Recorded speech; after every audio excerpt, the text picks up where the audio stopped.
હવે રસિકભાઈ જયંતિભાઈ બહુ સરસ સંતવાણીનો આનંદ કરાયો છે.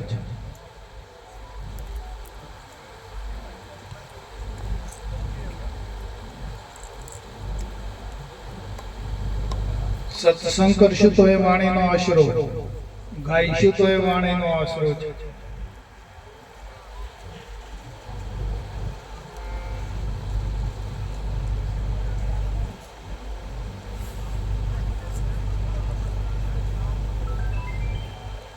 પણ આ વાણી જે છે આપણે બોલીએ છીએ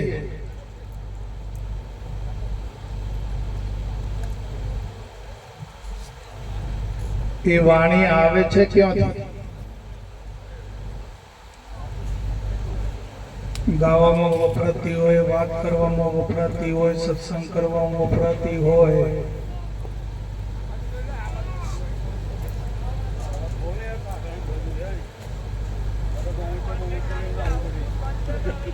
તો વાણી સંભળાય છે.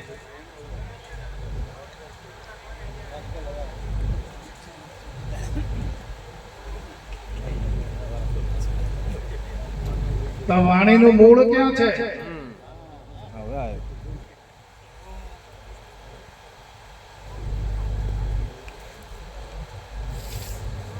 એ વાણીનું જો મૂળ શોધો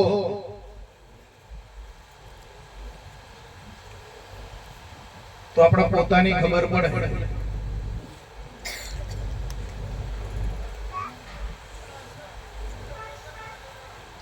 કે આપણે પોતે કોણ છીએ.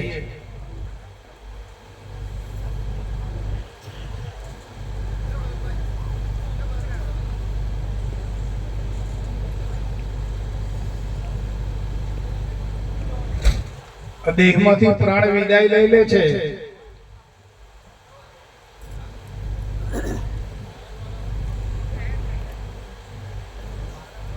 ત્યારે આ બોલનારો ક્યાં જતો હશે?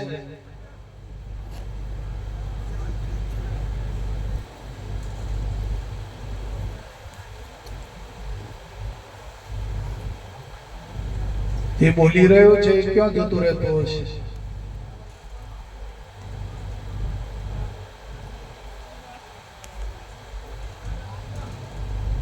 અહીંયા જે બોલનારની વાત કરીએ છીએ વાણીની વાત કરું છું.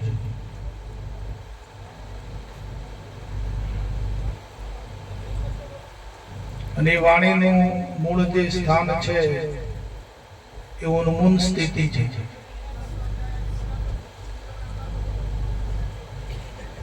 ઉન્મૂન સ્થિતિમાંથી વાણી પ્રગટ થાય છે.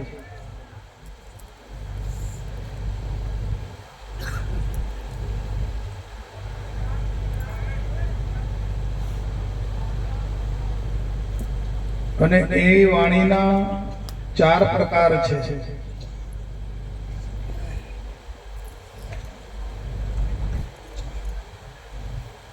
જ્યારે વાદળમાંથી વરસાદનું ટીપું નીકળે, વાદળમાંથી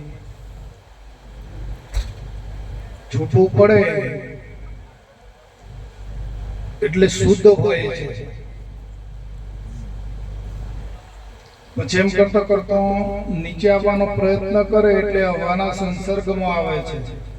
એટલે હવાના અણુ પરમાણુ અંદર ભેગા ભળી જાય.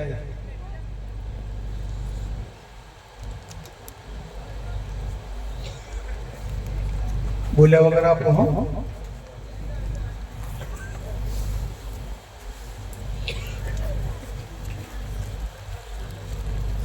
અને એમ કરતા કરતા એ પાણીનું ટીપું જમીન ઉપર આવે અને જમીનનો સ્પર્શ થાય એટલે પાણી ડોળાઈ જાય. એમાં શુદ્ધતા રહેતી નથી.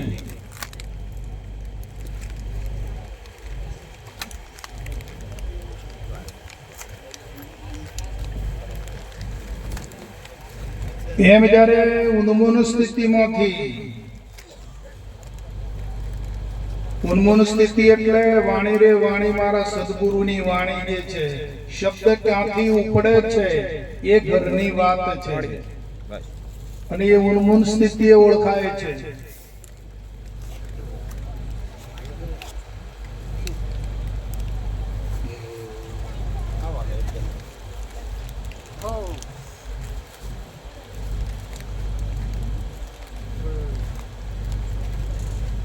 સાહેબ કે છે કે સંસારી શું જાણશે, જ્ઞાની કરો ને વિચાર કે બોલણહારો તે કેમ વસે.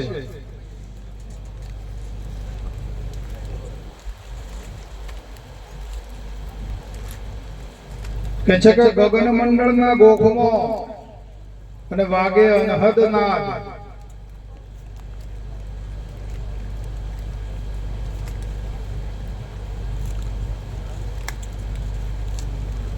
ઉન્મુનિએ ઓળખાય છે અને ખેલ છે ખોડાની ધાર.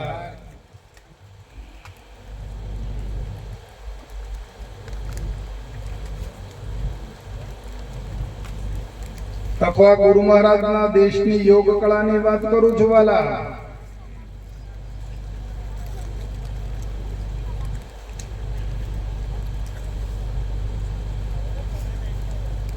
જ્યારે ઉન્મૂન સ્થિતિ આવે છે ત્યારે પદની પરખ થાય છે, અનુભવ થાય છે. અને જ્યાં સુધી ઉન્મૂન સ્થિતિ નહીં આવે ત્યાં સુધી પદની પારખ નહીં થાય.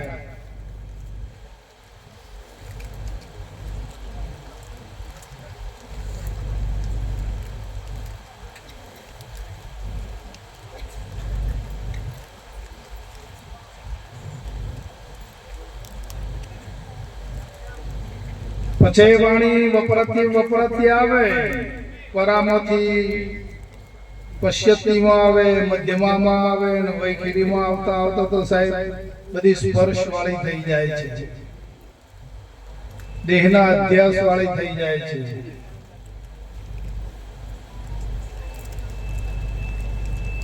અને જે સ્વરૂપ છે તન મન વચનાતીત છે.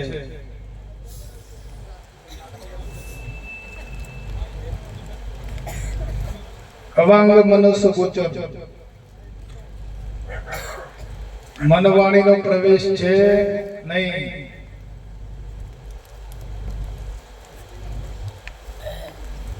એ સ્વરૂપની પરખ કોઈ અનુભવી સંત પુરુષ સદગુરુ કરાવે છે.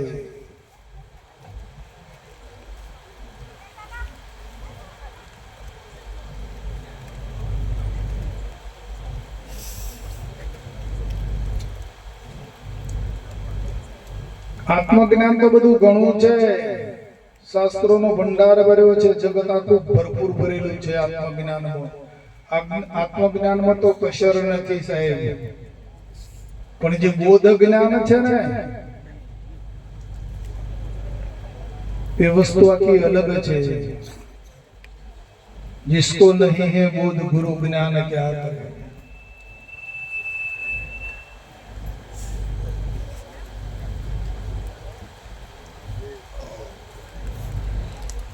તો તત્વવેતા સત્પુરુષનો બોધ જ્ઞાન પ્રાપ્ત નહીં થાય ત્યાં સુધી સ્વરૂપની અનુભૂતિ નહીં થાય.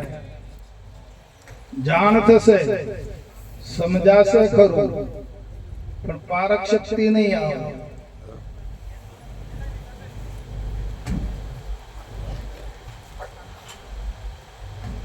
તમે સોનીને ઘેર જાઓ, સોનું આપી દે, પણ સોનાની જે પારખ કરવાની શક્તિ છે એ આપે?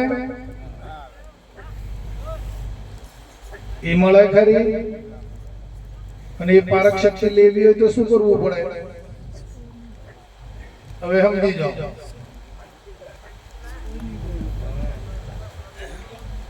સોનીને ઘેર જઈએ તો સોનું મળી જાય, પણ પારખ શક્તિ મળે સોનાને પારખવાની?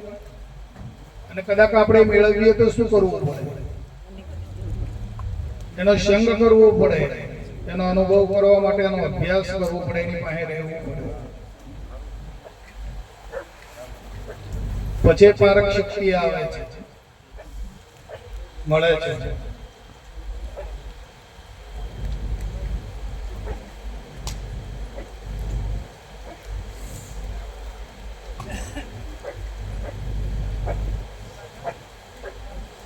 સદગુરુ મહારાજ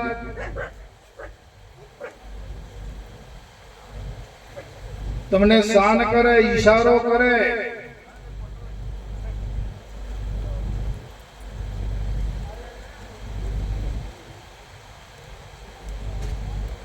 જે જીવની સ્થિતિ હોય છે, જીવ દશા મુકાવી અને શિવ દશા જ્યારે પ્રાપ્ત કરવાનો સમય આવે છે, આ બેની વચ્ચે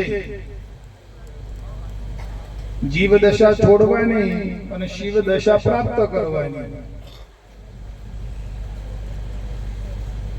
આ બેની વચ્ચે યોગ કળા છે આખી.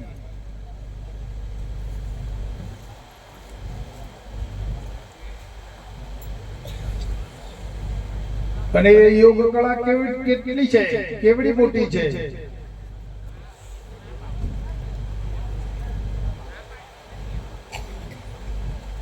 ગંગા સતી કહે છે એમના બજેટમાં કે વીજળીને ચમકારે એ પાનભાઈ આ મોતી પરોવી લે.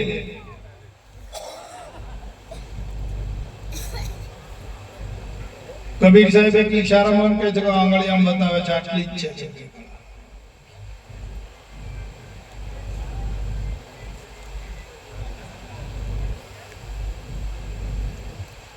અને એવામાં જો પકડાઈ જાય,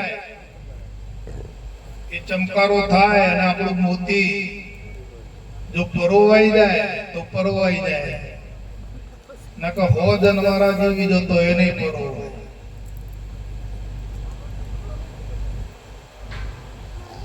સદગુરુ મહારાજ ચમકારો કરે અને એમાં જો મોતી પરોવાઈ જાય અને લક્ષ્ય સાધી લે તો સાધી શકે.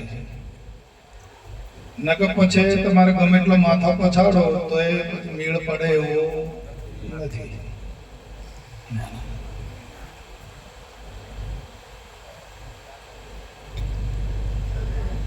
આપ તો જો કે બધા બેઠા છો, અનુભવી છો, અને આ અનુભવીઓની વાત છે.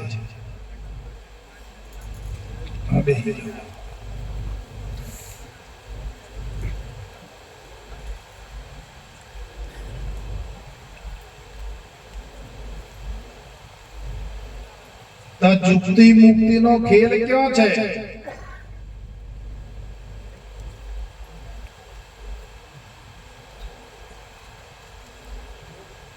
કેવળ એમાં લક્ષ્ય રાખવાનું છે.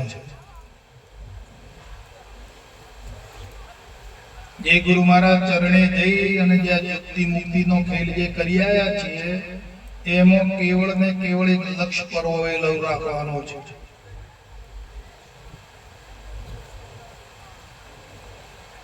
અને એ લક્ષ્ય જો તૂટ્યું તો પછી શું થાય?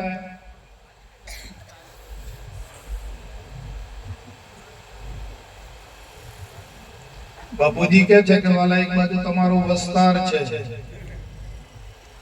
જણ્યોને જીવડાવો અને પરણ્યોને પાળો, આ વાત કરી ને. એક બાજુ તમારો વસ્તાર છે, જણ્યાને જીવડાવો અને પરણ્યોને પાળો, અને એક બાજુ તમારો માલિક છે.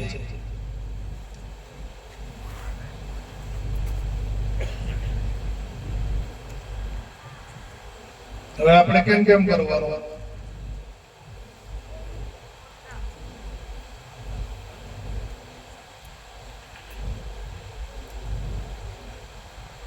સમજાય છે વાત?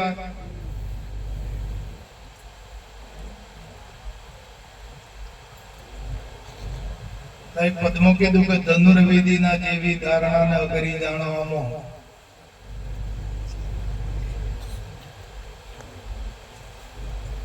હેઠે તાકે ને ઉપર વિધે કરી ચાતુરી એમ. અર્જુને જયારે મચ્છવેદન કર્યું તો થગલા ઉપર હું બાંધેલું હતું?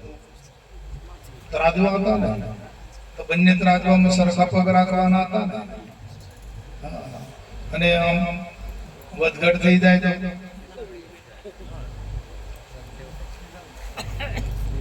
સરખું ધારણ, જે ધારણા શક્તિ છે સરખી રાખીને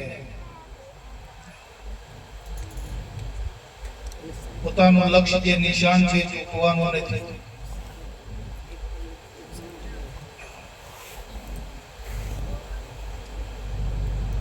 કેમ કે એક બાજુ તમારો વસ્તાર છે, જણાને જીવડાવો, પરણાને પાળો, ને એક બાજુ તમારો માલિક છે.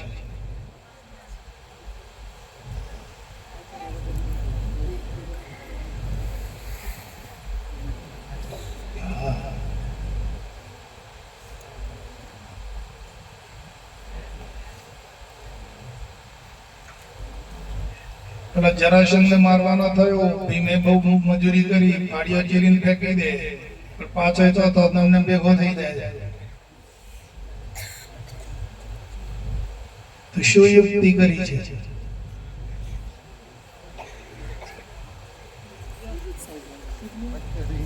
હા, વચ્ચે શિવલિંગ બેસાડી દીધું છે. હવે ફાડીઓ ભેગો થાય.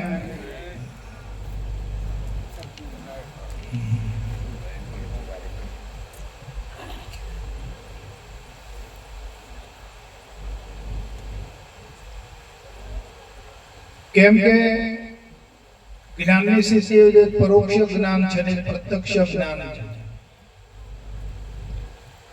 પરોક્ષ જ્ઞાન તમને રાહ બતાવશે. પરોક્ષ જે જ્ઞાન છે તમને રાહ બતાવશે, જ્યારે પ્રત્યક્ષ જ્ઞાન છે તમને વસ્તુ પ્રાપ્ત કરાવશે.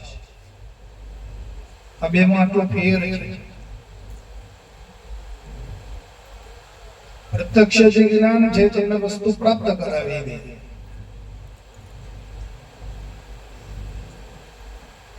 જરાસંઘનું દૃષ્ટાંત આલ્યું, બે ફાડિયા ચીરી નાખ્યા અને વચમાં શિવલિંગ બેસાડી દીધું. આ એક દૃષ્ટાંત આપ્યું, પણ તમારા અંદર નક્કી થઈ ગયું ને.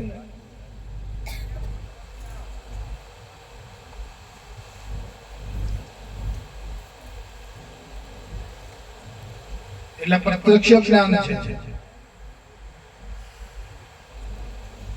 અને પ્રત્યક્ષ જ્ઞાન પામ્યા વગર સમાધાન નહીં થાય. જે અંદરના જે ગોટાળા છે, સંકલ્પો વિકલ્પો જે છે એ નથી મળતા.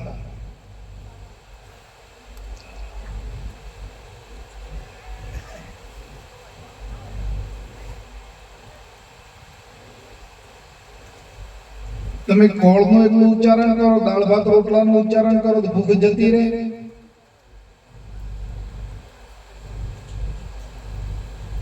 આપણે એમ બોલ બોલ કરીએ વારે ઘડી, દાળ ભાત લાડુ, દાળ ભાત લાડુ શાક, દાળ ભાત લાડુ શાક એમ બોલીએ ભૂખ જતી રહે. જાય ખરી. શું કરવું પડે? નાખવું પડે થોડું થોડું, તો ભૂખ જાય. પાણીનું નામ ઉચ્ચારો તો પાણી પાણી પાણી કરો તો રસ નહીં મળે, અંદર નાખવું પડે છે. પાણીનું નામ જે ઉચ્ચારણ છે પરોક્ષ વસ્તુ છે. જ્યારે અંદર જ્યારે પાણી તમારે નાખવામાં આવે પ્રગટ વસ્તુ છે. આટલો ફેરફાર છે.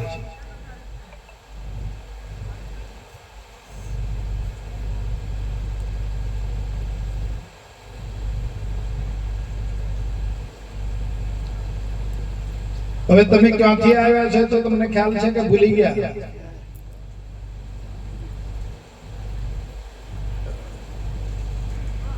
કેમ બોલતા નથી? તમે ક્યાંથી આવ્યા છો એ ખ્યાલ છે? ખરો કે નહીં? ખરો. તો કેમ આવ્યા છો એ ખ્યાલ છે? કેમ આવ્યા છો એ ખ્યાલ છે? તમે તો બોલતા જ નથી. તમારા કરતા તો વગર બોધી કો હારા. બિચારા હારું કહી દે, હા નહીં દોડતા એમ કહી દે, પણ તમે તો દોણી જોઈ બોલતા નથી. ક્યાંથી આવ્યા છો ખબર છે? હા. કેમ આવ્યા છો ખબર છે? હા. ખાલી હા ના જ બોલવાનું છે. કરવું નહીં કરવું એ તમારે જોવાનું.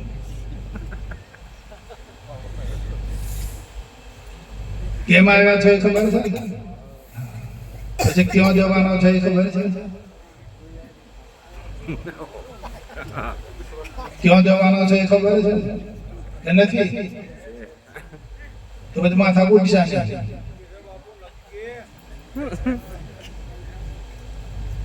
તો પછી તમારે કોઈ માથાકૂટ ખરી?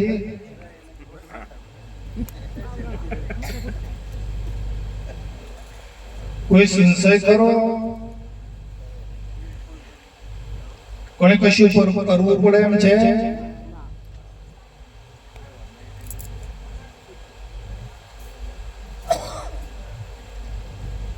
ધર્મો જે કરે છે, જગત જે કરે છે, આ ત્રણ વાતને મેળવવા માટે કરે છે.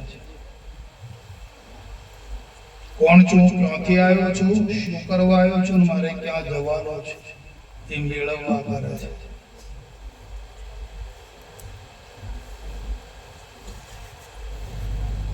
તમે કોઈ પણ જ્ઞાનીના, કોઈ ધાર્મિક પુરુષો એના અંતરમાં ઉડાણ ઉતરીને પૂછી જોજો, તમે શું કરવા કરો છો, શા માટે કરો છો?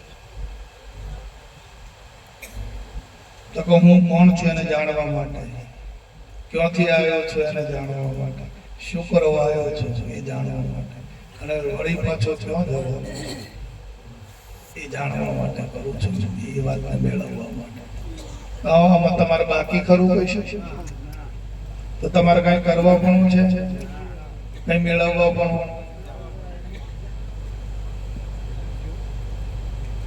અને સત્સંગમાં ઉઘડત કાઢું કેમ કાઢે?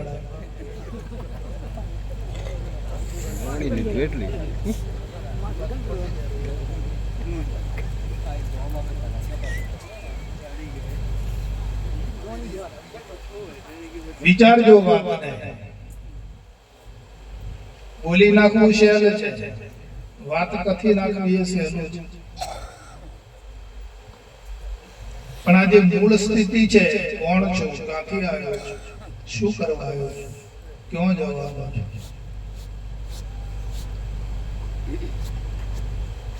એ સ્થિતિ મેં મજબૂત કરી ખરી, પ્રાપ્ત કરી ખરી,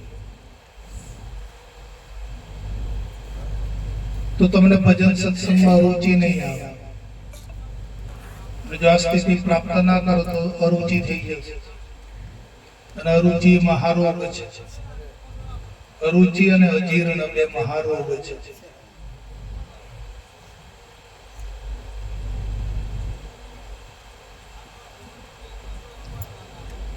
ગુરુ મહારાજની કૃપાથી તમે આ તન પામ્યા છો, આ તો દેવોનો દેહ પામ્યા છો.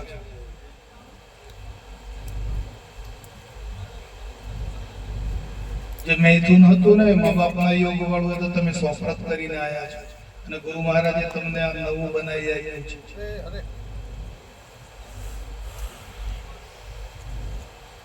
અને નવું બનાવીને દેવોનું દેવળ બનાવીને દેવાદી દેવ અંદર મૂકી દીધા છે.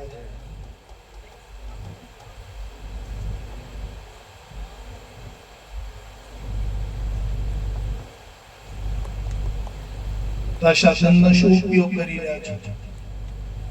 જે વાણી છે, અંદર મન છે, અને શું ઉપયોગ કરો છો? ગુરુ મહારાજ માટે કરો છો કે કઈ બીજા માટે કરો છો? જગત માટે કરો છો? શું કરો? શાના માટે વાપરો છો આ સાધન?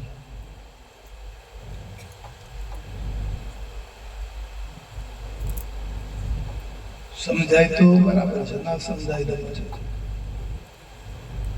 સાધન તો છે ને ગુરુ મહારાજ નું આપેલું, તો એ કોના માટે તમે ઉપયોગ કરી રહ્યા છો? ચિત્તને સ્થિર કરવા માટે, મનને સ્થિર કરવા માટે ઉપયોગ કરી રહ્યા છો? ગુરુ મહારાજના કાર્ય માટે વાપરો છો કે અંદર દોડવા માટે કરો છો? બાપુજી તો ના પાડે છે, કે છે કે વાલા મેલા કપડાને તમે મેલામાં ને મેલામાં ડબલ ડબલ કરો છો, તો ક્યારે ચોખ્ખું કરી રહ્યો?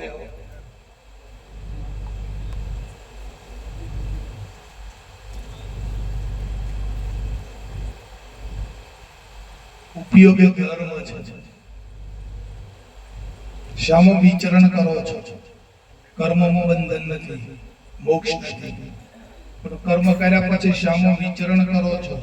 કેવું વિચરણ કરો છો? ત્યાં બંધન અને મોક્ષ તૈયાર થાય છે.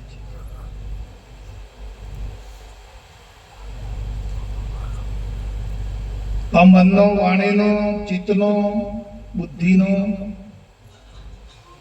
ઇન્દ્રિયોનો ક્યાં ઉપયોગ થાય છે? ગુરુ મહારાજના કાર્યમાં થાય છે.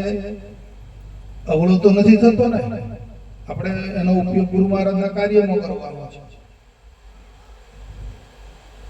ગુરુ મહારાજનું જ્ઞાન પ્રાપ્ત કરવાનું છે, ગુરુ મહારાજની ભક્તિ પ્રાપ્ત કરવાની છે, એનું વિવરણ કરવાનું છે. બળતા જીવોને આ ઉગારવાના છે.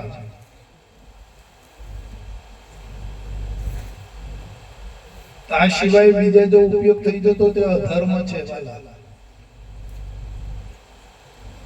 જોઈ વિચારીને વાપરજો. બાપુજી ના પાડી છે. અમૃત ધારા તો બધા તમે વાંચતા હશે, નહીં વાંચતા હોય તો તમે જાણો, અને વાંચતા હોય તો તમે જાણો. અમારે કોઈ લેવા દેવા નથી. બાપુજીએ કીધું કે હેતુ વિનાનું વિચરણ તે અધર્મ છે.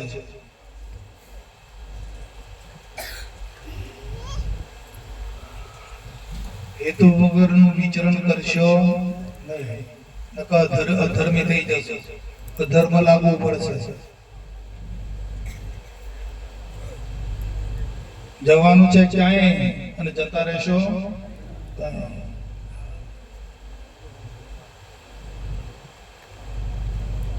હેતુ સર્વા વાપરવાની ના નથી.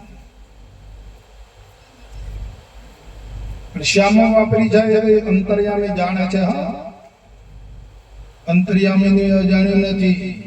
આપણે આ શાસનનો શું ઉપયોગ કરી રહ્યા છીએ એ અંતર્યામી જાણે છે બધું. આપણે તેમ જાણે કોઈ નહીં જાણતું ને હું થઈ જવાનું છે. પણ ના વાલા, અહીંથી શબ્દ છૂટે ને મુખમાંથી એ બ્રહ્માંડમાં વ્યાપક થઈ જાય છે, અને પાછો જ્યાંથી ઉપડ્યો ને ત્યાં સમાઈ જાય છે, લેખો લેવાઈ જાય છે.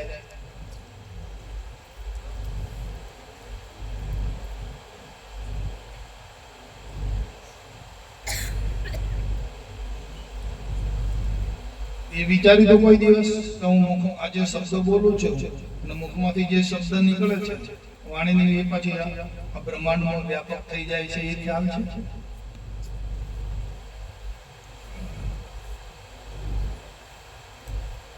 અને એની નોંધ લેવાય છે.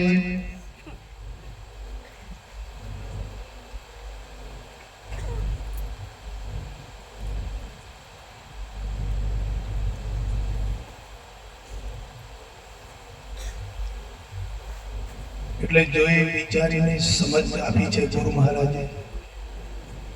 બોધ જ્ઞાન આપ્યું છે કે બોધ જ્ઞાન પ્રમાણે, સમજ પ્રમાણે સાધનનો સદુપયોગ કરી.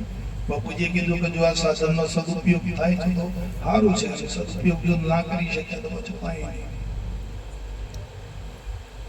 સદુપયોગ કરી અને તમે તમારું સ્વધામમાં સ્થિર થઈ જાવ. બીજો ફોફો મારશો નહીં. અને આ ફોફો મારી મારીને અનેક જન્મથી અટવાયા છે. હવે ફોફો ના મારતા, સાધનનો સદુપયોગ કરીને સ્થિર થઈ જાઓ. સ્થિર થતા થતા જાઓ. સ્થિર સદય પરમ ધામ, ન ખાવું કે ન જાઓ. સ્થિર થતા થતા જાઓ.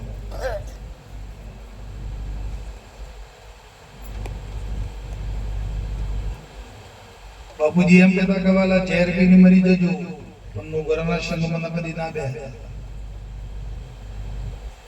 તમને જે રવાડે ચડાવી દે ને તમારું મન વાણી, એનો સંગ ના કરતા.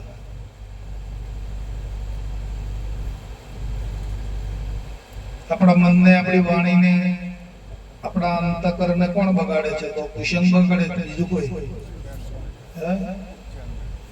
કુસંગ થયો નથી, બગડ્યું નથી.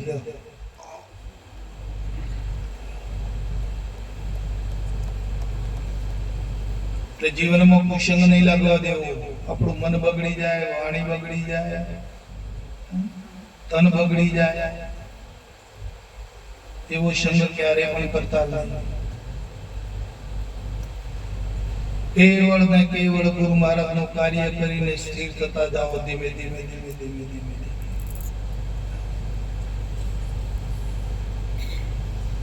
હમણાંથી ચાલવા મળશો તારે ધીમે ધીમે ધીમે પોકશો. છેલ્લે દાડે પોકવા જશો નહીં મેળવા.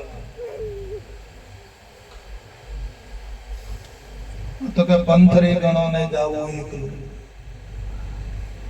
અબો પંથ છે. ધીમે ધીમે ધીમે ધીમે હમણાં સ્થિર થતા ચાલ્યા જાય.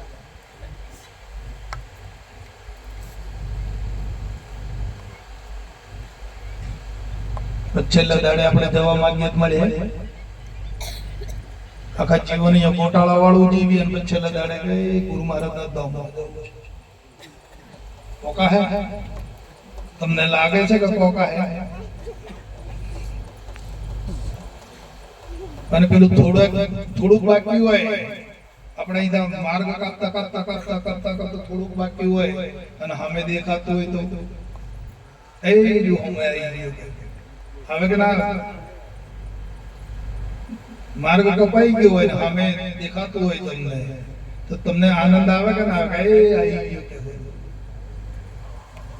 એ સ્થિતિ લાવજો.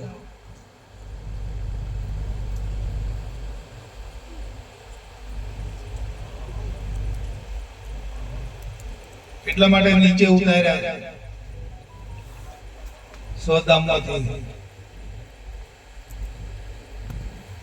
ગુરુ મહારાજની આજ્ઞાનું પાલન કરવા માટે, ગુરુ મહારાજના કામ કરવા માટે, અને તમારો રસ્તો છે ને મજબૂત કરવા માટે. તમારા પોતાના બળથી તમારે પોકવાનું છે. પેલું તો બળ ગુરુ મહારાજનું હતું, તમે પોકી ગયા હતા. તમને ગુરુ મહારાજ એરોપ્લેનમાં બેહાડીને લઈ ગયા હતા અને વળી પાછા નીચે ઉતારી દીધા. હવે તમારા બળથી તમારે જવાનું છે, એટલે તૈયારી કરો. તૈયારી કરશો તો પહોંચશો, નકર અટવાઈ જશો. પછી મોનું હોય તો મોનો, ના મોનો તો તમે જાણો.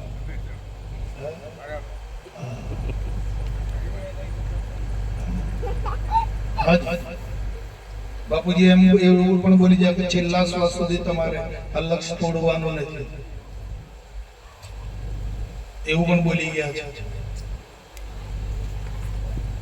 તો છેલ્લે આપણે કરી લેવું. હમણાં તો કાલ કપડો મારી લેવો, હમણાં તાજી 5 ઘડીઓ કરી લેવો, આજે તો માથા કોડી કરી લેવો, થઈ રહ્યું, પૂરું થઈ જાય.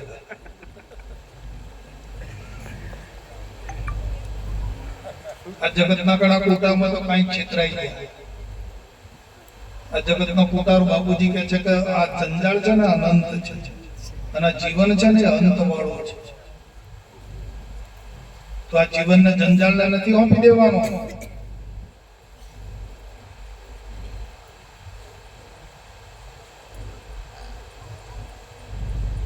આપણે આપણું કાર્ય કરી લેવાનું છે.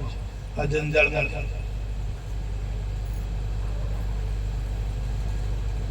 આપણું કાર્ય કરી લે. પીછે મૂળ, પાછા ફરો. જો લમણો એને રાખ્યો, તમને વાળનાર કોઈ નહીં મળે. પછી પાછા વાળનાર કોઈ નહીં મળે.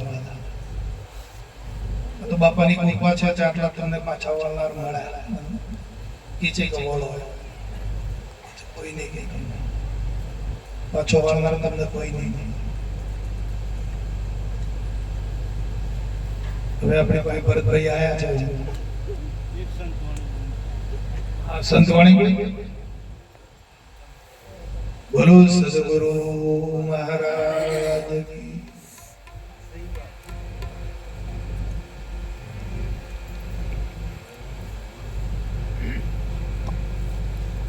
જે સ્વરૂપ ને બોલતા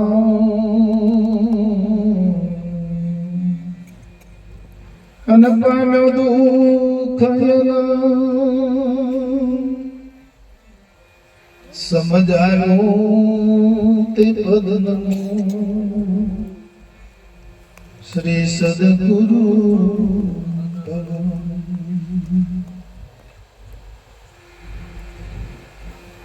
તો ચડી ગયેલા ચિત્તને અને ઠીક ઠેરા બેઠા આદિ બેલા કરી દે બ્રહ્મ સદગુરુએ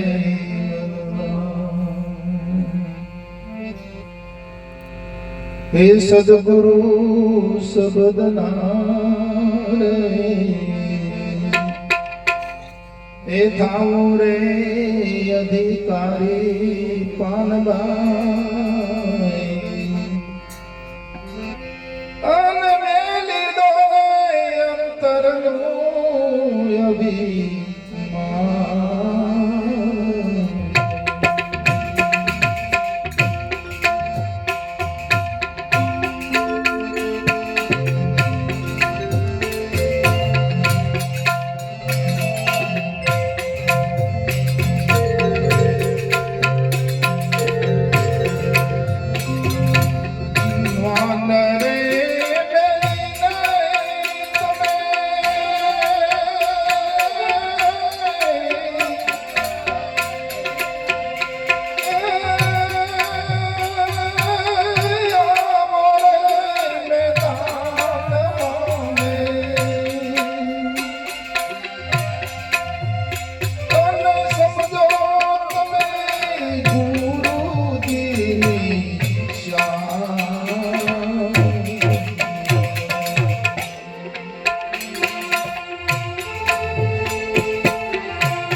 અંતર ભાગ્યા વિના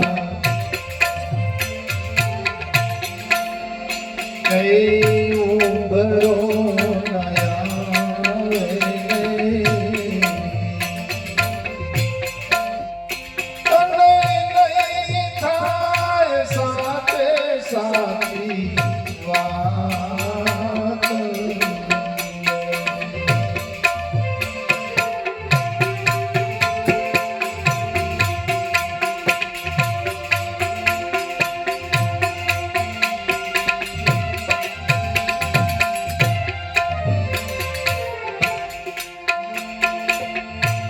તીરે છૂટ જાવે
સદગુરુ સબદના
સદગુરુ શબ્દના રે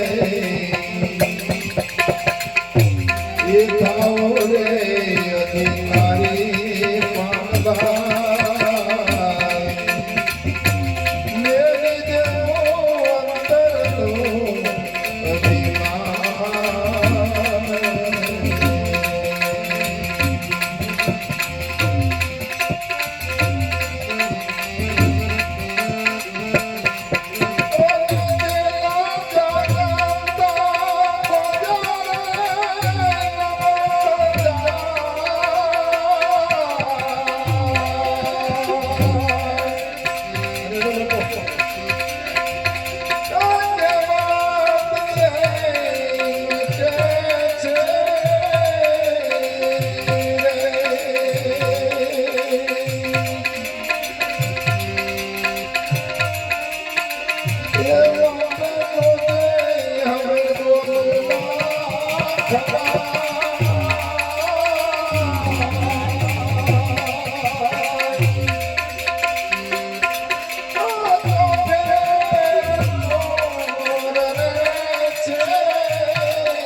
એ વર્ષે કંગાળ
વિસ્તાર એ સંસાર જગત એને કીધો રે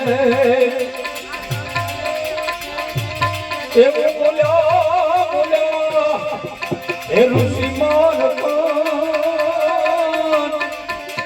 એ શિવજીને મહામંત્ર દીધો રે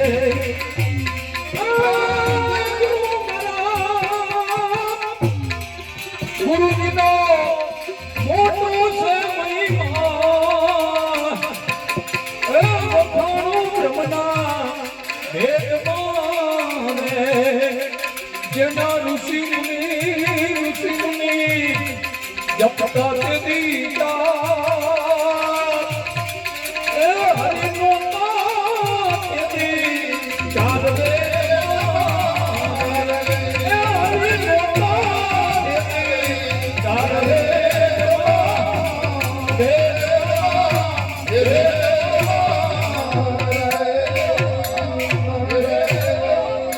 गुरु महाराज गुरु महाराज गुरु महाराज गुरु महाराज